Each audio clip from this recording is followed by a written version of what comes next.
What is up, guys? It is Robert of Gaming with Me, and welcome to a talk of, first of all, I guess the beginning of E3.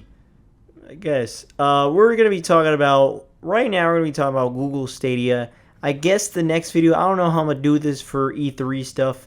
I don't know if I want to just talk a bunch of shit. I might just, in all reality, next week I'll just probably talk about Animal Crossing. Let's just be for real here. Let's talk about Google Stadia. It's the big talking point of it just happened, the press conference or whatever you want to call it, what they call it, the Connect. I don't know. It wasn't memorable, but regardless, they announced a lot of stuff, basically a blowout of what Stadia is. But I still feel like they don't have the games, and that's why, like I say in this title, I'm mixed. I'm mixed on the Google Stadia because I'm actually very, very impressed. A lot of people I feel like are kind of undermining this thing. In the end of the day, like, it's actually really fucking impressive. You know what I'm saying? Like, holy shit, we could play Ghost Recon, whatever it's called, on a phone. You know what I mean? Like, yeah, you're taking it out, playing it literally on the phone, but it's streaming to the phone, and you could play it on there. That's crazy. When you think it blows my mind.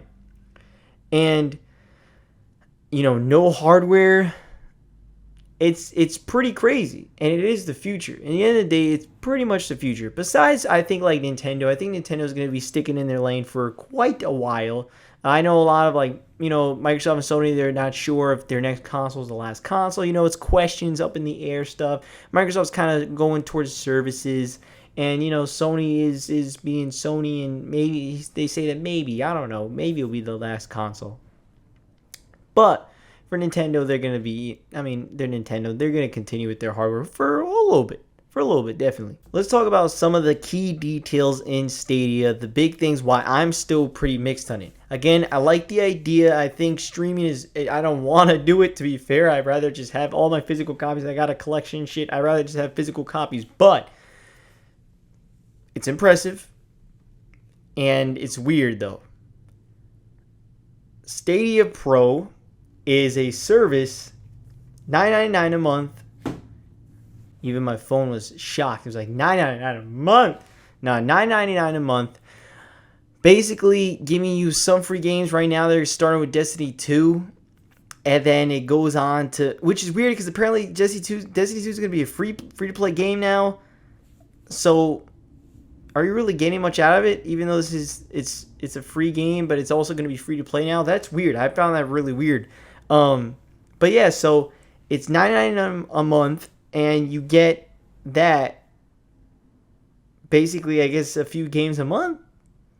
That's it.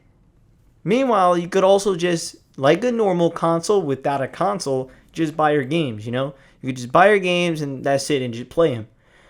But it's weird because this is really strange to me. So you buy this Stadia Pro, right, for $9.99 a month. You could play games up to 4K there. Without that $9.99 a month, you can only play up to 1080p? That's so fucking weird to me. I mean, that's really strange. Like, you're telling me the only reason to pick up a subscription is to play in 4K? What? And then, technically get some deals. We got to see how good these deals are. They better be like $30 off. If not, it's just kind of like, really? To play in 4K, you gotta pay $9.99 a month on top of the actual game. And then what about those people? Like many players, most players are gonna want to play, almost every day. They're gonna be paying this for the rest of their lives, right? Stadia isn't gonna evolve. It's just gonna be that $9.99 a month, $9.99 a month. Eventually, that will outcost the console. Eventually, that will outcost the PC. And you may think, that's a while, though.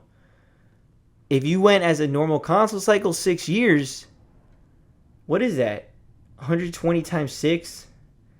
Math, fuck. It's like 700 something, I think. You know what I mean? Like, regardless, it's like, that's a lot. Compared to just an Xbox One X, where you could just play in 4K if you wanted to. You know what I mean? Like, because as of right now, they don't have the exclusives to really back this Stadia. And that's the biggest thing, is that I think Stadia right now, the biggest hurdle for me personally, is it has to show some exclusives. That Baldur's Gate thing, 3, it's coming to PC. The other one, I forget what it's called, looks interesting, where she's like a little horror game kind of thing. I don't know if that's exclusive. I'm sure it's not. Regardless, everything else they were talking about is multi-platform. It's already out, most of them. And it's like, well, first, honestly, Google, what you need to do, you need to have a lineup of exclusives. You have a lineup of exclusives? I'm in there, bro. I'm in there. No worry. We all pretty much have that internet. If you're streaming YouTube, if you're playing online, you pretty much have that internet to play some Stadia. Maybe not at 4K, but if you're just down to play a game, you're down to play a game, right? Fuck it. If it's really damn good, yeah, I'm down. But they don't have that yet. And right now, it's too confusing because a lot of people are asking a lot of questions. I think that they need to clear up some things, especially about the 4K thing. If your subscription ends, can you keep the games? I guess you can, but then what if, does that mean it just goes down to 1080p and you can't play them in 4K anymore? It's weird. It's strange. I don't think it's a failure like people are saying. I think people are overreacting. It's going to do numbers, I think, because it's very convincing to just be able to buy a game without having to buy a console. A lot of people will dip their feet into that when these next generation of consoles get announced. I think when the next gen, like PS5 and Xbox 2, when they get announced, I think Stadia will go up. That's my prediction, because people are going to see the prices for that, and the everyday consumer is going to buy Call of Duty on Stadia. They're just going to buy it and play it on their TV or on their phone or whatever, and they're going to be like, wow, this is pretty good. Or they'll just play Fortnite. You know what I mean? That's for free. That'd probably be on Stadia one day. I don't know. It's like, boom. They already got a bunch of sales because of that. And the subscription just kind of adds to it. I wouldn't want to do the subscription because, like, what if I don't want the free game? I don't want Destiny 2. So what's the point of me doing, at least for the first month? You know what I mean? I'm just wasting $10 when I could just buy a game. You know what I mean? I could just buy Assassin's Creed Odyssey. You know what I mean? So it's like, I don't know. I think it's interesting. I think it's a neat idea. And I think Google has potential here to really sell a lot. I don't want this to be the future, but it is. It is. Welcome to the future, boys. Everyone's like, well, this is like a service. It's not a platform. It's a platform. You're just thinking not outside the box. Literally. Think about it. What's the difference between the Stadia and the Xbox? When all you do is remove the Stadia box, you're doing the same thing. You're buying games. It's like Steam. Do you call Steam a service? No, you call it a platform. That's why they say coming to Steam. You know what I mean? Like, it's this platform coming to iOS. It's a platform.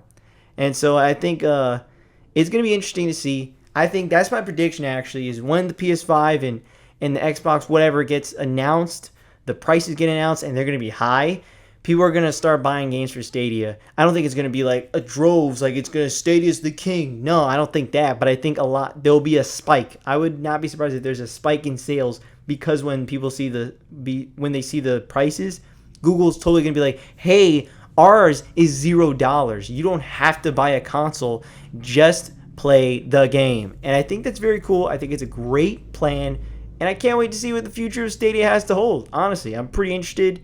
I will check it out when there's some games announced for, exclusive. But as for now, I'm pretty impressed, not gonna lie. A little confused. Right now, kind of pointless. Totally pointless right now because of multi-platform and stuff.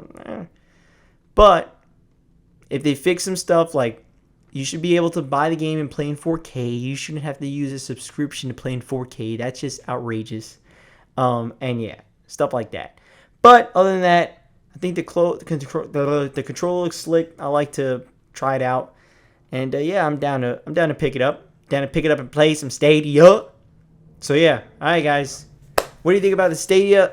Let me know down in the comments below. And please, if you didn't know, I released an album called Midnight Mindset.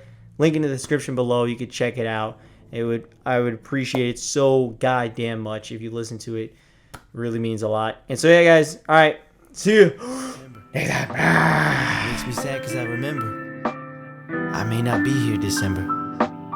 Please give me one more Christmas, please, I don't wanna miss them. It may be 13 degrees, but when I'm with my family, they warm me up to 103. They warm me up to 103. I know I'm on my dying days. My heart is taking over me.